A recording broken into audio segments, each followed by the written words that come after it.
Time check. Tayo ngayon ay mag-11 na dito ng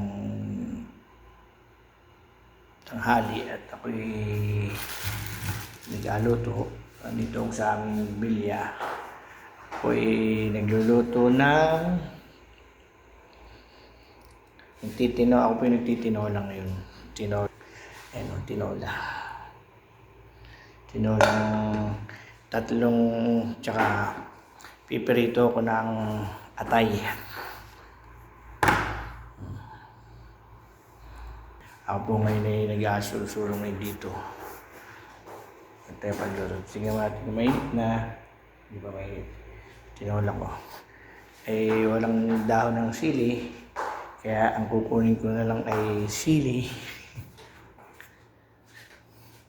Dahil lang po tayo. Baka po nang may natutulog.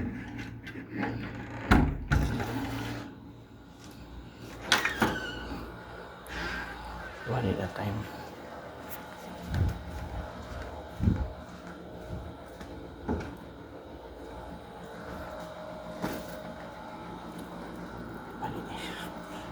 Tirep ko.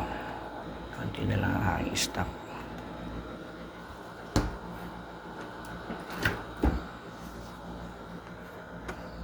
Tayo mga dalawa.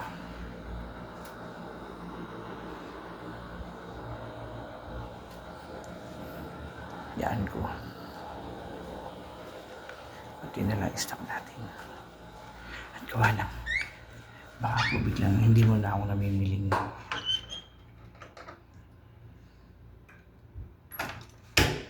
Hindi po na ako kasi namimili ngayon. At gawa ko ng baka biglang magkalipatan. Eh, mahirap na. Mahirap magdala. Kasi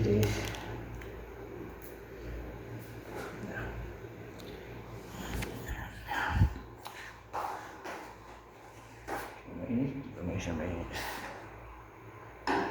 tinola, lagyan sili, tapos ay ilalagay na natin ang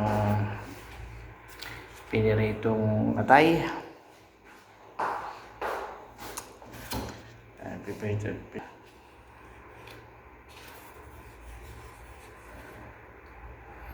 Nakabay na yan. Dahan-dahan. Yan.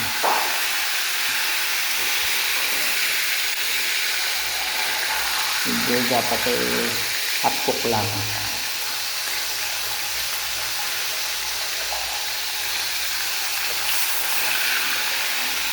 Yan.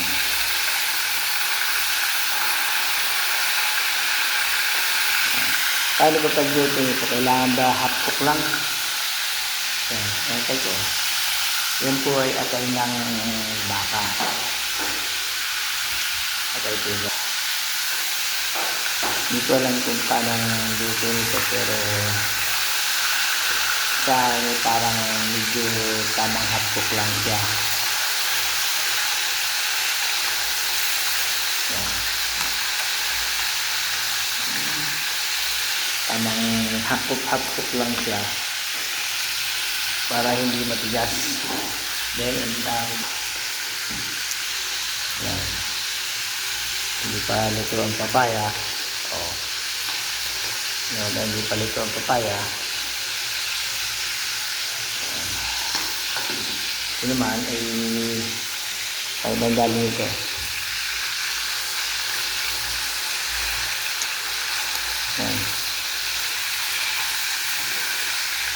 Yan. Kailangan pa ba natin tumawag ng rescue para makita kung paano pagluluto ditong atay. So, kung half-cook lang ba siya or ano, or ituloy natin ng maganda.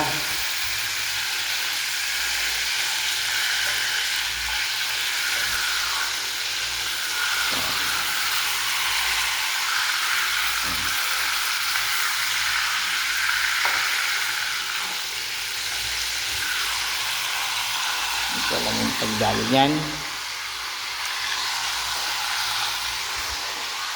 medyo mamaya tayo magtatanong kung paano galing yan. Pero parang dapat ay half cook lang siya. So, okay na po ang aking mga niluto. Ang aking ulam. At saka ang aking ulam ay tinola. Tinolang malupit. Oh. Tinolang malupit. Lagyan natin ng ricado. Ang aking ricado lang po ay asin. Lagyan natin ng asin. Yan mapadami. Ako'y hindi naglalagay ng bitchin. So, paminta na lang.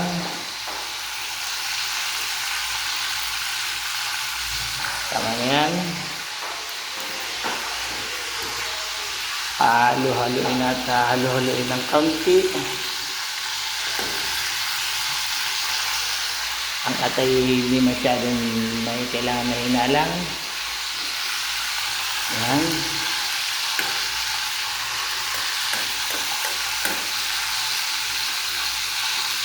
Dito maluto ang papaya. Kaya na muna. Ang atay ay titignan. So, titignan na natin ang tinola. Yung aming lasa. So, Ginoo.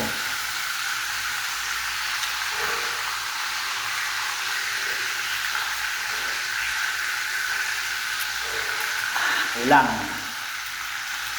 Ulang sa kanin. Jesus. Pagtali na. Ang aking atay, Parper.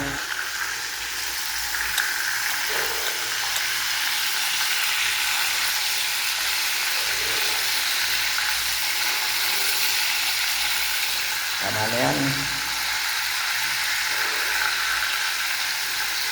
Ayan. Kasi ang atay, pagka anong mabuti, masusunog, matigas. Pwede naman kang lutuin ulit. Huwag nang matigas. Ayan natin.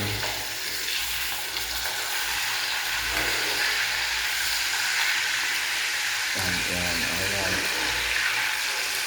Kasi pag po, mas natigas siya. Ayan. Okay. Papatuloy natin. So, ayan na po ang aking mga niluto. So, babay na po. Baka makita nyo ang malaking subo. Babay na.